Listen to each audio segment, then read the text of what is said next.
Ariel Helwani in Las Vegas, just days away now from UFC 229, alongside one of the men who will be calling the action on Saturday night, the former UFC bantamweight champion, the one and only Dominick Cruz. There's no better mind in this game when it comes to breaking things down. So, Dom, I know you can't pick a winner because you're calling the action, but if I ask you what interests you most about this fight and how it could potentially play out, what would that be? For me, it comes down to, can Khabib get comfortable long enough on his feet to be able to force the respect out of Conor so that Conor can't stuff the takedown. And then besides that, it's not really a question of can Khabib take Conor down, because I don't see that being the question. The question is, can he keep him there? And so far we've seen that Khabib has been able to do that to everybody he's fought. He gets one takedown and he pretty much just grinds you out until the round's over. Can he do that with somebody as dynamic, as athletic, and basically fluent, even in the grappling transitions, as Conor is enough to get to his feet? Conor might not be the submission grappling expert that, Damian Maia is or something, but he has enough understanding of the grappling that he knows how to create space and get back up to his feet. We saw that with Mendez, and we've seen that with some other opponents. And so that's the real question. Can Khabib keep him down? If Khabib can keep him down, it's going to be a long night. But that's literally the main question, in my opinion, is not will he get taken down, but can he get away and get back up? I have a theory that when Khabib fought Ally Quinta in Brooklyn, that he was actually doing a little rope-a-dope, playing possum, showed off mediocre striking to bait Conor into taking this fight. Is that possible? Or do you feel like that's just the kind of striker that he is? And if that is the kind of striker that he is, how does he avoid getting caught in the first two rounds from a deadly left hook? Well, when I watch Ally Quinta versus Khabib, I don't really watch that, to be honest, because he's not a southpaw. So you got to think that Khabib is now facing a southpaw, so everything changes.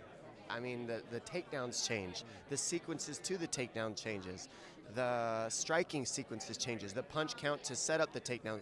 Everything's opposite and twisted, and now you've got to watch for what makes Conor tricky is he's got more repetitions against conventional fighters than conventional fighters have against southpaws. So he's got more reads on how you're going to try to counter his southpaw than you have on how you're going to counter him, and it confuses these guys with all the different tools that he uses. So really it comes down to who can minimize the weapons of each other. You got to minimize it. And when I watch Khabib versus Michael Johnson, I get a better read of how much he might get tagged by Conor. And then it just comes down to, was he getting tagged that much by Michael Johnson, or was he kind of so cocky that he didn't care if he got hit? That's really the question, because he did get tagged a little bit by Michael Johnson, and we saw him even get hurt a little tiny bit. And if Conor connects with that, we all know that can change the whole outcome of the fight. So watch that Michael Johnson fight as a southpaw facing Khabib, and you get a kind of a better dynamic read of that long left hand that Michael was able to land. And then Conor's also got the right hook to follow it. So that's an extra weapon that Conor has, and he can also use it moving forward and backwards, whereas Michael Johnson's a forward fighter. So those little things are reads that I'm making to try to figure out how this is going to go and try to see what's going to happen before it happens. Last quick thing, I keep hearing people talk about Conor's ring rust. He hasn't fought in MMA in 2 years, and then I keep thinking of you and your theory on ring rust. For those that don't know, why is ring rust not a factor going into this fight? I'll say ring rust isn't a factor because Conor McGregor is a professional. When you get to a certain level, you're in the top 5 of the division, you know what it takes to be the best. And if you're going through camp and you're lying to yourself every day, then you're going to have ring rust if you're saying, oh, I did this, oh, I did that.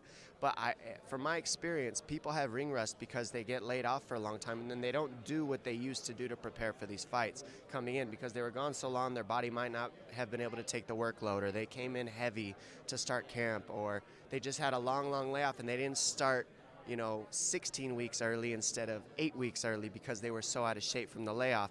There's things like that I know Conor's going to do, and I don't think rust is even going to be an issue. I think if there's any issues in this fight, it has nothing to do with rust, and it has to do with who's the better fighter, and that's it, because these guys are professionals, and especially Conor. He's not one that's going to show up and not be sharp, his timing won't be on, and ring rust is about not having timing, being overweight, looking slow, looking off. Conor doesn't show up like that, and Khabib obviously doesn't either. I lied, one more. When are we going to see you back in against 2? I'm looking to fight before the end of the year. TJ Dillashaw, I don't know when the champion's going to try to defend the belt. I mean, he's fought one time in this year, so hopefully he gets in there before the end of the year for a second time. He has no injuries, so I'd love to see him in there, you know. Against you? 'Cause we're talking Cejudo. I would love to fight him, but I think what's happening, the fact that they're trying to make a fight with Cejudo tells me one thing, and it's a guess, but they have to be shutting down the 25-pound division. Why would you make a fight with Cejudo to come up? That legitimately will kill the 25-pound division in itself, letting him move up to 35 and possibly win the title. So they got to be setting up to kill that division. That's the only thing I could think of, and that's why they would move me out of the way and try to move Cejudo up, because now you've got to make a case for other 25ers as they move up, because I created the 25-pound division. I beat up so many of them, they made another division for the smaller, shorter, lighter guys. And now those guys are going to come back up because they weren't generating the views. They weren't generating the butts in the seats. They weren't doing anything with the division to grow it. So now they're saying, okay, maybe we'll try killing it. Let's see how Henry does with TJ. Let's see if we can bring this division and make it viable that these guys can fight with the 35ers. That's the only thing I could think of that makes sense why you would not put me in there in that title fight against TJ and you'd put Henry before. Because you got to build that whole 25-pound division and bring us together in the 35s, which I have no problem with, and I'll fight somebody in the meantime. But let me get on a card near him so that TJ can't dodge me and try to wait until I fight and then wait 4 months and say, oh, I don't need to fight Dom. I know he's not scared of me, but he doesn't want to fight me either. And I think it's just because of the person that I am. He just doesn't like how I embarrassed him last time sometimes and a lot of the things that I said, and I think he doesn't want to go through that again. So he'd rather go with somebody who's going to talk nice about him and give him compliments. And maybe you versus Moraes?